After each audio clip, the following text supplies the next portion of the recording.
Hello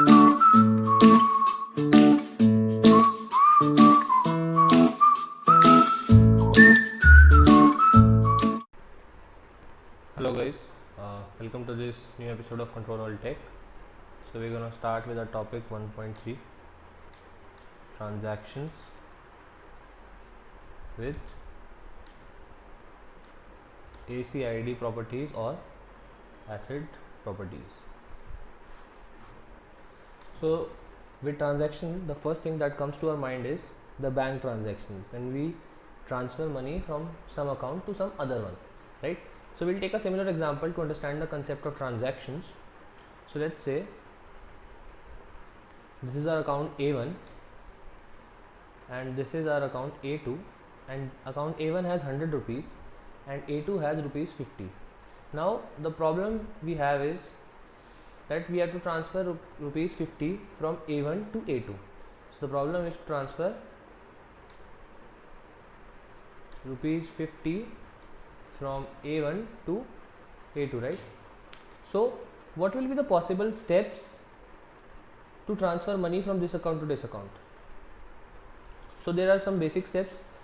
Step 1, that subtract 50 rupees from A1, right?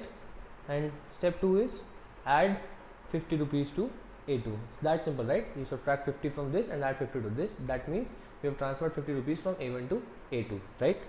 So now let us say after we did the step 1, our transaction failed due to some reason. There was command error, the system got corrupted, or whatever the reason might be, our transaction got failed here. Now what will happen is 50 rupees got subtracted from A1, right? So A1 will be having 50 after step 1, and A2 also has 50 because 50 wasn't added to A2 yet, but the transaction failed. So in this case, where are our 50 rupees which were subtracted from here? So to tackle problems like these, we have transactions. So what basically the transaction is, it's nothing but a complete set of instructions that runs as a whole, which means you cannot say that okay, half my transaction is complete. No, either the transaction is fully complete or it's not complete. So just in case a transaction fails here, such as we saw here, so it will go to its previous condition, previous state. So it happens, right? If we transfer some money from our account to someone else's account and it gets failed, so our account shows the previous money, right? So A1 will also shows rupees 100 when transaction fails, right? So either the transaction is complete or it's incomplete. There is nothing in between. So to make sure that a transaction is right and everything is working fine, there are some 4 properties that each transaction needs to follow, which is ACID, which stands for atomicity, consistency, isolation, and durability. So let's talk about atomicity first. So as we know, atom is the smallest unit of anything in this world. So our transaction is also like an atom. So you cannot cut this into half. So basically, as I told here, half transaction is not possible. So either it is fully possible or it's not. So the property that I explained you here was atomicity only. So the transaction will not be taken as half, it will be taken as full, or it will be taken as none, 0 or 1. Consistency. So now talking about consistency, so the data should be consistent amongst all the transactions. So let's say we were transferring money, right? So let's say we are transferring money from A1 to A2. Same step 1, A1 minus 50. Step 2, A2 plus 50, right?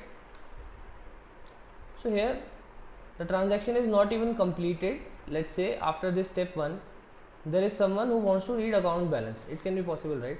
That you are transferring money on your Paytm or UPI or whatever, and you are checking on your Axis Bank app or whatever you want to check your balance. So if the transaction on one platform is not complete, the other one should not say that 50 rupees has been deducted from your account, right? So this is consistency. So that means the data should be consistent throughout the channel, so everyone should get the same data. So there are some rules that are to be followed by the transactions, or that not rules, basically there are some restrictions that what a transaction can do during the other transaction is going on. So we'll discuss about those. The third property is isolation. Similar to this, we are taking this example, a1 minus 50, step 2 a2 plus 50. Now similar example, someone comes to read data after step 1 is completed. So this transaction should not be given rights to read data at the time where this transaction is not completed, right? Because else, as we saw here, the consistency problem, if we allow someone else to read, there will be consistency problem, and in order to attain consistency, we have isolation, that the transaction is isolated from other transactions until it is completed. So there are some conditions that what can be done here or what cannot be done during the transaction. So this is isolation, so that the transaction is isolated from other transactions. And the last one is durability. So what durability means is that once the transaction is completed, this was our transaction, and let's say these were some steps that needed to be followed. Once this is completed, we are here, there is no going back. Once we are here, then we are here. In order to go back to that previous state, let's say we transferred 50 rupees, and let's say we have to get 50 rupees back in that A1 account. So we'll have to create another transaction that will transfer money from A2 to A1. So that is whole new transaction. This transaction once completed cannot be reversed at any cost. Okay, so these are the 4 properties for transactions A, C, I, D, and this was all about what is a transaction and why is transaction required. I'll see you guys in the next one. Thank you.